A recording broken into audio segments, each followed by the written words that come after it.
Ang bahay na walang umuupa. Mahigit 5 taon nang nakabakante ang bahay na to sa tapat ng apartment namin. Sa totoo lang, maganda siya, malawak ang bakuran, matibay ang pundasyon, at mukhang maaliwalas. Pero kahit ilang ulit na itong binibenta, walang sinumang bumibili. Ang sabi ng mga kapitbahay, may dahilan kung bakit walang gustong tumira doon.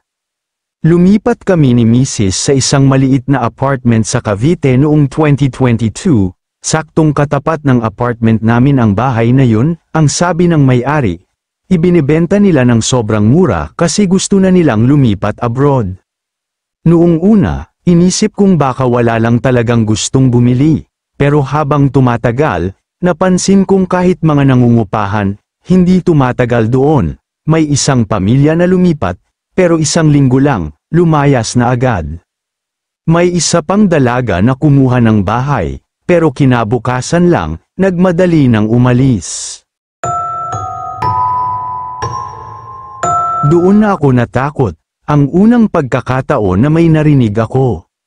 Isang gabi, habang nasa labas ako at nagyoyosi, napansin kong bukas ang ilaw sa loob ng bahay. Pero wala namang bagong nakatira roon. Sa simula, inisip kong baka may may-ari lang na nag-check, kaya binaliwala ako. Pero nang sumilip ako, doon ko nakita, may gumagalaw sa loob, isang anino, mabagal na naglalakad mula sa sala papunta sa hagdan. Walang tunog ang hakbang niya, pero ramdam ko ang bigat ng presensya niya. Akala ko may magnanakaw, kaya tinawag ko ang landlord ng apartment, pero nang bumalik kami para tingnan. Madilim na ulit ang bahay. Lumipas ang mga linggo, at palaging may naririnig akong kaluskus mula roon tuwing hating gabi.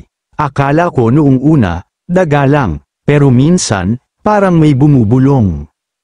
Dahan-dahan, paulit-ulit, umuwi ka na, umuwi ka na. Tuwing sinusubukan kong alamin kung saan nanggagaling ang boses, napapansin kong mas lumalakas ito kapag nasa tapat ako ng bintana ng bahay na yun.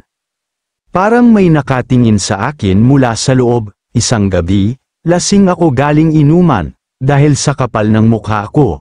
Naisipan kong silipin ang loob ng bahay. Gamit ang flashlight ng cellphone, sumilip ako sa siwang ng bintana. Akala ko wala akong makikita. May nakasilip rin sa akin mula sa loob. Isang babae, mapatla ang mukha, walang emosyon, at sobrang lapit ng mata sa bintana na parang siya mismo ang gustong sumilip sa akin. Duguan ang bibig niya, napaatras ako, muntik nang bumagsak sa lupa. Sa takot, tumakbo ako pabalik sa apartment at nilock ang pinto. Pero narinig ko ito, isang kaluskus sa labas ng bintana ko. Sinundan niya ako. Simula noon, hindi na ako lumalabas tuwing gabi. Pero isang madaling araw, nagising ako nang hindi inaasahan.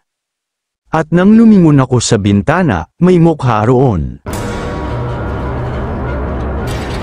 Siya ulit, ngumingiti. Wala na akong nagawa kundi pumikit at magdasal. Pagdilat ko, wala na siya. Pero sigurado akong hindi lang iyon panaginip.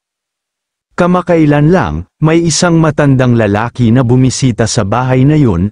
Sinubukan niyang magtanong kung bakit napakamura.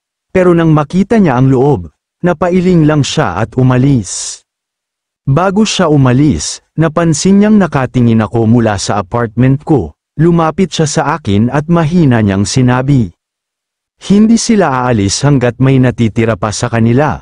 At mula noon, hindi na ako muling sumilip sa bahay na walang umuupa.